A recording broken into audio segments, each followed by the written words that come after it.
EverQuest Next broke my heart, and I know for a fact that there are many other people out there that had a similar experience.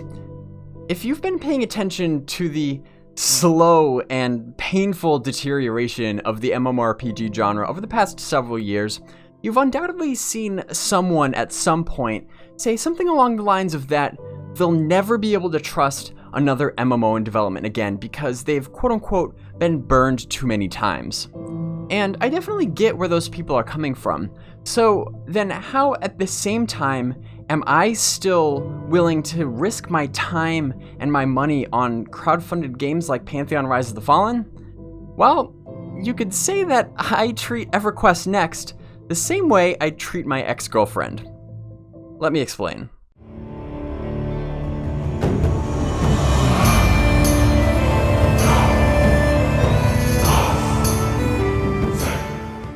To understand the context of where I'm coming from, let me first quickly recap the story of EverQuest Next. On August 2nd, 2013 at SOE Live, Director of Development Dave Georgeson showcased an hour-long presentation filled with concept art, screenshots, and brief clips of in-game footage, which highlighted the multiple ways that EverQuest Next would revolutionize the MMORPG genre, such as with a fully destructible world, emergent AI, server-wide dynamic events, and much more. Now, as a longtime EverQuest fan myself, I was immediately hooked. I was giddy with excitement watching that stream, and immediately after, I began following all their updates, reading all the lore, participating on the forums, the polls, everything. Until, on March 11th, 2016, it was announced that development on EverQuest Next had been cancelled, claiming that, quote, "as we put together the pieces, we found that it wasn't fun," end quote. Now, there was more to it than just that, but I'll get into that in a little bit.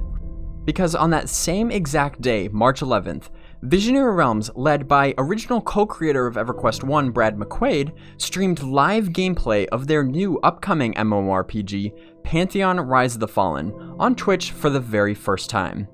It was 2 uninterrupted hours of live gameplay.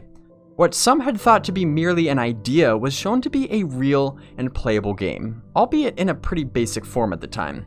And while it's still up for debate whether or not the timing of that stream was intentional or a coincidence, it worked. The stream was fun to watch, and while its long-term goals were quite different from those of the EverQuest franchise, there were certainly enough similarities that it piqued the interest of EQ fans.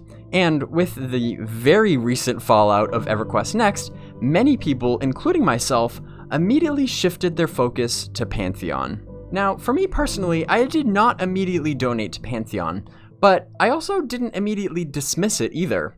That's because I made a deliberate choice to not fall into the trap of cynicism. And in this video, I want to take a little bit of time to really dig into what cynicism actually is and how it applies here, because it's a big deal. Cynicism is our brain's most primitive defense against disappointment. Now, at some point in our lives, we've all probably gotten our hopes up about something, whether it be a game in development, a job opportunity, a competition, or a romantic interest. And when we do, it's really easy to just immerse ourselves in the ideal future of what that thing could lead to, but hasn't really happened yet. And sometimes that's totally harmless and fun. But other times, reality has different plans. And when that comes crashing down, that is when we experience disappointment. And depending on the situation, that can be really emotionally damaging. And that's precisely when cynicism will start to creep in and say, Hey, I've got this great idea. If we never get excited about anything, then we can never get disappointed. And at first that may sound great. If you haven't really figured out how to cope with disappointment in healthy ways, then never having to get disappointed at all sounds perfect, right? Well, the problem with that is that if we never really experience any emotional lows, then we can never experience any emotional highs either. And that just leaves you feeling kind of stagnant all the time. And that will drive you crazy too. On top of that, if you can't believe that things will ever get better and leave yourself open to that possibility, then the truth is that things probably are never going to get better. Cynicism leads to this downward spiral of self-fulfilling prophecies. Now, I don't want to conflate cynicism with skepticism, so let me clarify. Skepticism drives us to dig deeper and learn the truth. And to do that, that requires an open mind, and that's a good thing. Cynical people, on the other hand, have a closed mind. They've basically given up hope because they've already convinced themselves that nothing can possibly end well when there's so much bad in the world.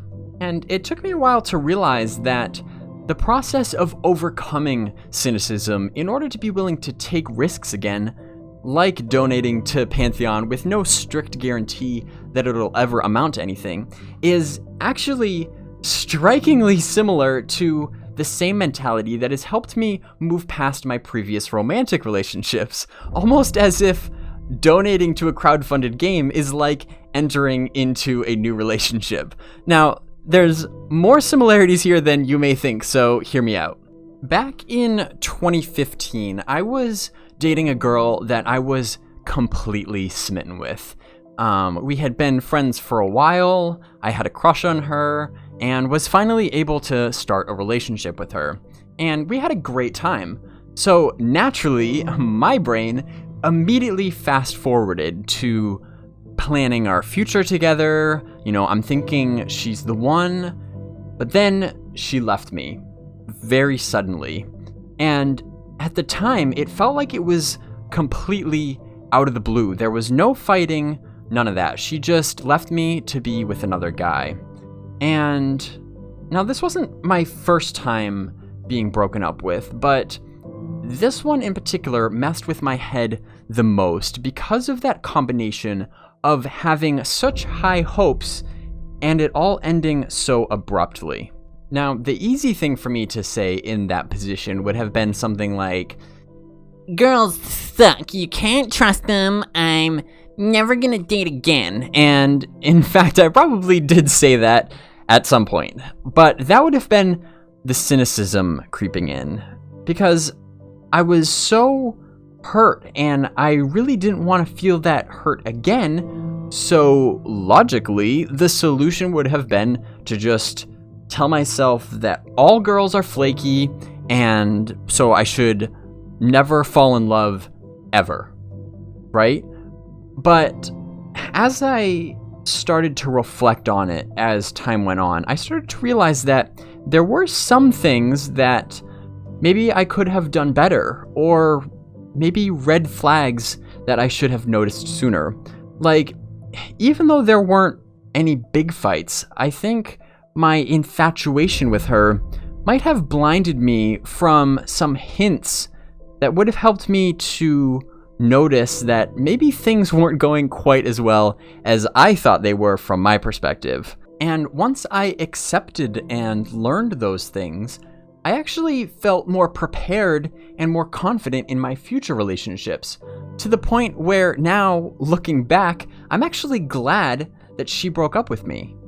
Now, unfortunately, I've seen a lot of people approach new potential relationships with this fear of, what if it doesn't work out? Or what if this person just wastes my time?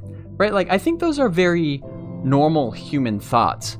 But the problem that I see with this approach is that if your default position is a fear of getting your heart broken, then your natural instinct is going to be to put up emotional walls, right? And that prevents you from really connecting with that person.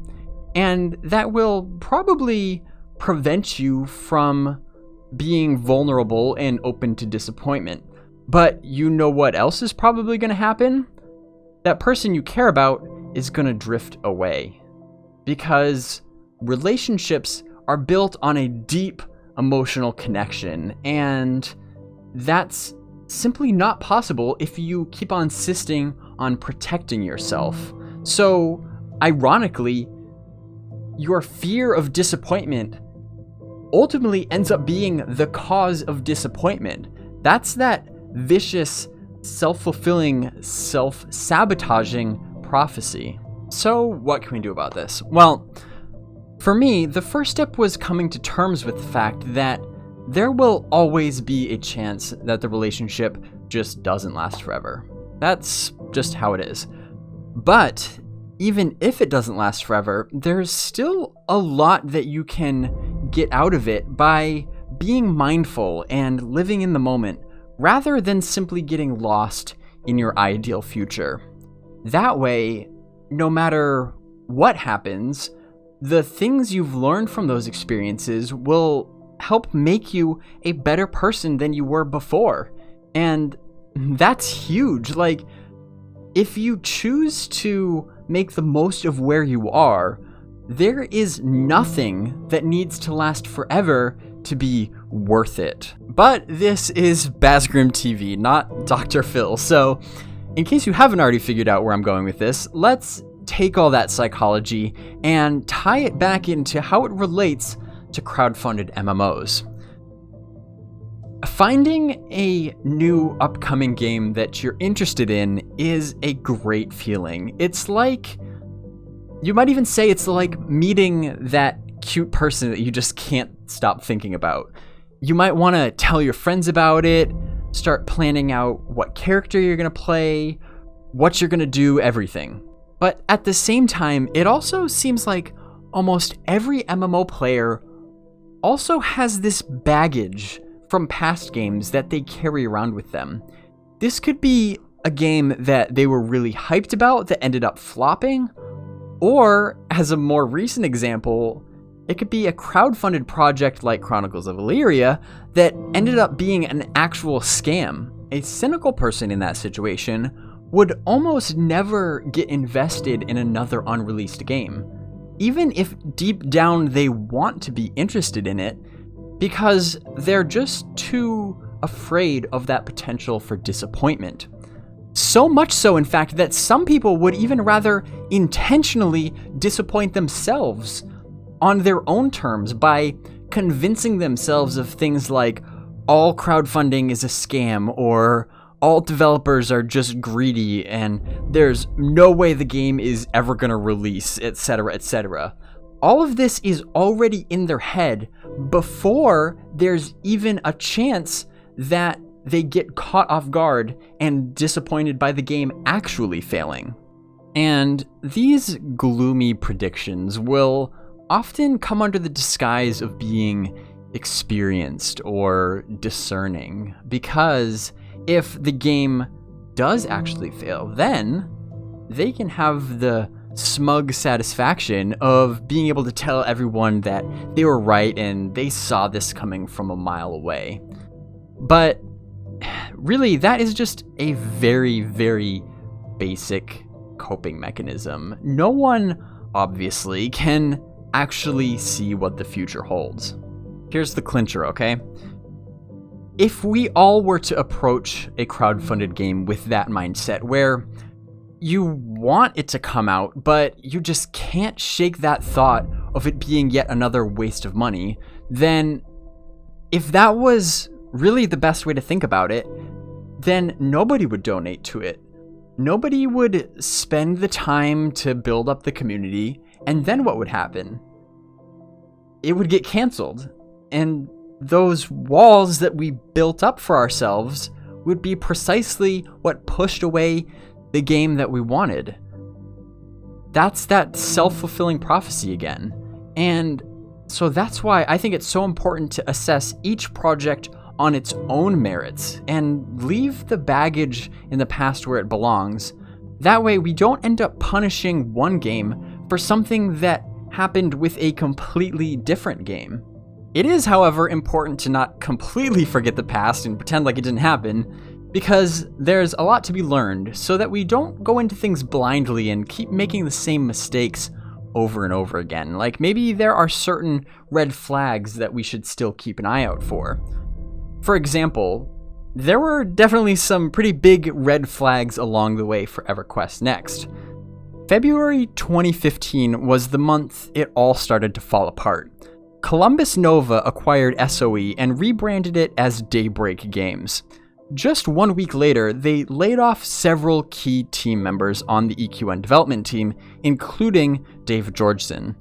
And the week after that, the team announced that they had cut ties with Storybricks, the company that was working with them to make the supposedly revolutionary emergent AI system. But throughout all this, the team kept saying that development was continuing, until of course, it wasn't.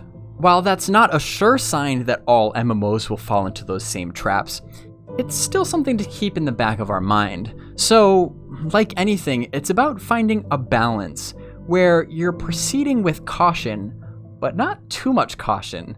There's a ton of room between cynicism and blind faith.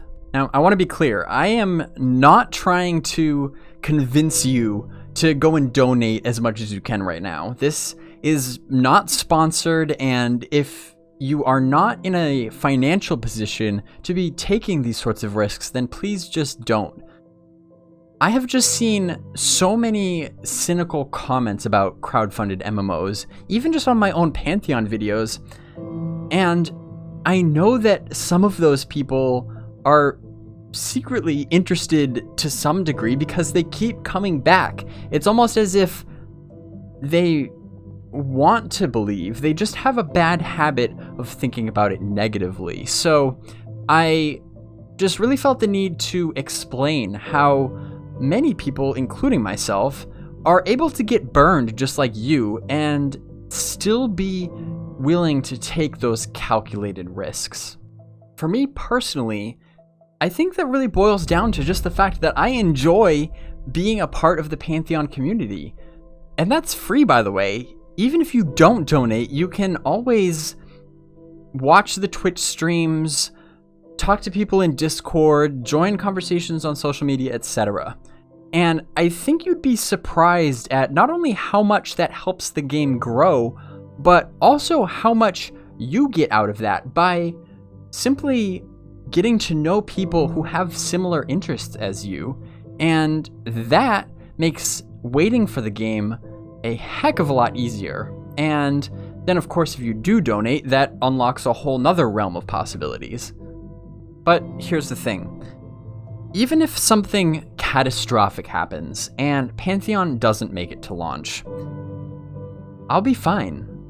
Now, of course, I don't want that to happen, and I don't think that will happen, but even if it did, I would not even for a second consider any of this to be a waste of time or money. I'll know that I at least did what I could, and I would much rather have tried and failed rather than looking back later and wondering what could have happened if I had done more. But more importantly than that, if I had not made the choice to dive into the Pantheon community, I never would have met all the great people that I have and had all the amazing experiences that I have. Things like going to Pantheon conventions and meeting fellow fans and playing Pantheon with Brad McQuaid and being a part of the first group of friends to just stream Pantheon for fun. All those things are priceless to me, and no matter what happens to the game itself, I will always have those. And let me remind you that I'm not anyone special. I started off just reading the forums like everyone else. Literally all of those amazing things that happened could ultimately be traced back to the fact that I made a deliberate choice to dig deeper to figure out what Pantheon actually is and focus not on what I had to lose, but instead what I had to gain. Now, of course, there's still some element of risk. I'm not saying that there's not, and I also know that risk is inherently scary, but that doesn't mean that it's something that should always be avoided, because I also know that often getting what you want in life involves taking some risks. I feel like I've already learned a lot of really valuable things by being a part of the Pantheon community because it's full of such passionate and diverse people. So I feel like it's made me a better communicator, video producer, hopefully. It's made me more empathetic and patient, and of course I've learned some things about game development along the way because being able to watch an MMO be built from the ground up is pretty rare. So because of all that, I feel like I've already gotten my money's worth by far. So I guess it depends on how you look at it. But for me, I would look at it like this. Money can almost always be regained if lost. But opportunities, on the other hand, almost always cannot. And I've been waiting for a game and a community like Pantheon's to come around for a very long time. So with all that in mind, I actually don't spend that much time thinking about the future of the game, like when it's going to release, or even if it's going to release, to be honest. And anybody that has talked to me about Pantheon will know that I will not make any predictions like when alpha, beta, or any other phase is going to start, because I can't help but shake my head a little bit when I see some people get this hyper-focused tunnel vision on what are mostly arbitrary dates. Like, yes, those are important, exciting times for sure, but there's just so much more to a game and a community than just dates. And on top of that, knowing a date for a particular phase doesn't make it come any sooner. And as we've seen multiple times in game development recently with other games, having a date doesn't guarantee that it will even happen. So it all comes back to that fact that spending too much time dwelling on things that haven't happened yet is actually what causes the disappointment if things don't end up becoming a reality. And the future always figures itself out. So I find it best to spend my time instead trying to make the most of the current situation. That way, no matter what happens, I'll always end up ahead. So, as it turns out, cynicism isn't the best defense against disappointment. Living right here and now is. And when you treat everything as an opportunity to gain experience, that is when the future gets a lot less scary.